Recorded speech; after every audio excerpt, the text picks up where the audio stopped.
శ్రీ గురుభ్యో నమః. అందరికీ నమస్కారం అండి. ఓ రాయి కథ. ఈ వీడియో చూస్తే మీ కష్టాలు కూడా ఇష్టాలుగా మారిపోతాయి. చాలా వరకు మనం కష్టాలంటే భయపడతాము. అసలు కష్టాలు రాకూడదని, జీవితాంతం సాఫీగా సాగిపోవాలని ఆశిస్తుంటాము. ఇలా కోరుకున్నట్లయితే భవిష్యత్తులో మరిన్ని కష్టాలు ఎదుర్కోవాల్సి వస్తుందనే గొప్ప సందేశాలను అందించింది ఓ రాయి కథ. మీరు వినేయండి. ఓ శిల్పకారుడు అడవిలో నడుచుకుంటూ వెళ్తుంటే ఆ సమయంలో అతనికి ఒక రాయి కనిపిస్తుంది. వెంటనే తన చేతిలోని ఉలిని తీసుకొని ఆ రాయితో ఏదైనా చెక్కుదామని ప్రయత్నిస్తాడు.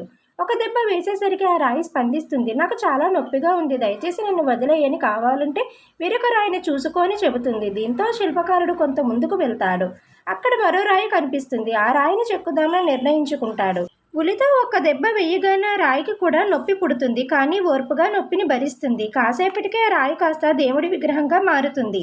తర్వాత శిల్పకారుడు అక్కడి నుంచి వెళ్ళిపోతాడు. ఇదే సమయంలో అటుగా వెళ్తున్న ఓ సాధు విగ్రహాన్ని చూసి రోజూ పూజ చేస్తాడు. దీంతో గ్రామస్తులంతా కూడా విగ్రహాన్ని పూజించడం మొదలు పెడతారు. ఇదే సమయంలో కొబ్బరికాయ కొట్టేందుకు బండ కోసం వెతుకుతారు. శిల్పకారుడు మొదట చూసిన రాయిని తీసుకుని వచ్చి కొబ్బరికాయ కొట్టేందుకు ఉపయోగిస్తారు. దీంతో ప్రతి క్షణం కొబ్బరి దెబ్బలతోటి ఆ రాయికి చుక్కలు కనిపిస్తుంది. ఉలి దెబ్బలతో ఒక్కరోజు ఓర్చుకుని ఉంటుంటే జీవితాంతం ఇన్ని దెబ్బలు తినాల్సిన అవసరం ఉండేది కాదు అని ఆ రాయి ఎంతో బాధపడుతుంది. నీతి: కష్టాలను తట్టుకుంటేనే సంతోషం వస్తుంది. కొన్ని రోజులు ఓపికగా కష్టాన్ని భరిస్తే రెండో రాయిలాగా జీవితాంతం సంతోషంగా ఉంటుంది. ఇటువంటి మరిన్ని వీడియోస్ కోసం నా ఛానల్ని సబ్స్క్రైబ్ చేసుకోండి. Thank you for watching.